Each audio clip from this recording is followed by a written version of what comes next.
তারেক রহমান উপলব্ধি করেছেন কৃষকের জন্য আমাদের একটি ব্যবস্থা নিতে হবে। গত 17 বছর যেটি আমার এক কৃষক ভাই বলেছে সেটি হচ্ছে কি, যশোর মেডিকেল কলেজ তরিকুল ইসলাম বেগম খালেদা জিয়ার মাধ্যমে এনেছিলেন, কিন্তু 17 বছর আওয়ামী লীগ যশোর মেডিকেল কলেজের হাসপাতাল তৈরি করতে পারেনি। যদি চুরমনকাঠির বাসী ভোটে তারেক রহমান রাষ্ট্র পরিচালনার সুযোগ পান, ইনশাআল্লাহ আমরা যশোরের মেডিকেল কলেজ হাসপাতাল তৈরি করব। আরেকটি সুসংবাদ শোনা যান, আপনাদের নেতা তরিকুল ইসলাম এই যশোর আড়াইশোর হাসপাতালে করোনারি কেয়ার ইউনিট চালু করেছিলেন, যাতে করে যশোরের মানুষের হার্টের সমস্যা হলে, হৃদরোগে আক্রান্ত হলে তাকে খুলনা কিংবা ঢাকায় যেতে না হয়। দুর্ভাগ্য আমাদের, আপনাদের ভোটে যারা নির্বাচিত হননি, আপনাদের ভোটের যাদের প্রয়োজন পড়েনি, তারা গত 17 বছরে এই করোনারি কেয়ারকে পূর্ণাঙ্গ রূপ দান করেননি। আমরা চেষ্টা করছি, সুযোগ পেলে এই 1 বছরের মধ্যে করবার চেষ্টা করব।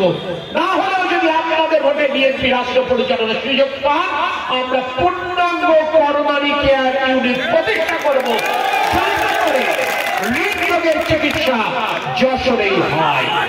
আপনাদের নিশ্চয়ই খেয়াল আছে, বেগম খালেদা জিয়া মেয়েদের পড়ালেখা ইন্টারমিডিয়েট কলেজ পর্যন্ত বিনা বেতনে চালু করেছিলেন। আপনাদের নিশ্চয়ই স্মরণে আছে, প্রাথমিক মাধ্যমিক বিদ্যালয়ে আপনারা যখন পাঠ্যপুস্তক পান বিনা পয়সায়, সেটিও বেগম খালেদা জিয়া চালু করেছিলেন। তারই আরো আমার কথা দিয়েছেন, আগামীতে যদি রাষ্ট্র পরিচালনার সুযোগ পান, তাহলে আমাদের বাচ্চাদের যারা কন্যা সন্তান, তাদেরকে বিনা বেতনে মাস্টার্স পর্যন্ত পড়বার সুযোগ করে জীবন ভাইদের উদ্দেশ্যে বলছি, আপনাদের কর্মসংস্থানের জন্য তারেক রহমান প্রশিক্ষণের ব্যবস্থা করবেন, যাতে করে চাকরির জন্য অপেক্ষা না করে আপনি নিজে অন্যকে চাকরি দিতে পারেন। বিজ্ঞান ও প্রযুক্তি বিশ্ববিদ্যালয় চুরমনকাঠির গর্ব, যেই পরিচয় আজ সারা বিশ্বে চুরমনকাঠি পরিচিত। এই বিজ্ঞান ও প্রযুক্তি বিশ্ববিদ্যালয়ে নতুন নতুন সাবজেক্ট খোলা হবে, যাতে করে আমাদের ছাত্ররা সুশিক্ষায় সুশিক্ষিত হতে পারে।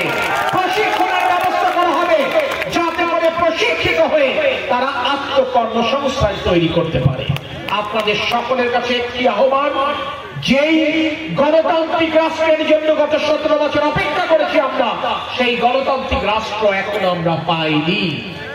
এই সরকার আমাদের আশা, আমাদের দাবি, আমাদের প্রত্যাশা, দ্রুততম সময়ের মধ্যে সংস্কার কাজ শেষ করে তারা নির্বাচন দেবে। এই কথা স্পষ্ট বলতে চাই, নির্বাচন নিয়ে ছিনিমিনি খেলবার কোন সুযোগ নেই। জনগণের হাতে তুলে দেওয়ার একটি সত্য, সুষ্ঠু নির্বাচনী ব্যবস্থার মাধ্যমে গণতান্ত্রিক সরকার পুনঃপ্রতিষ্ঠা।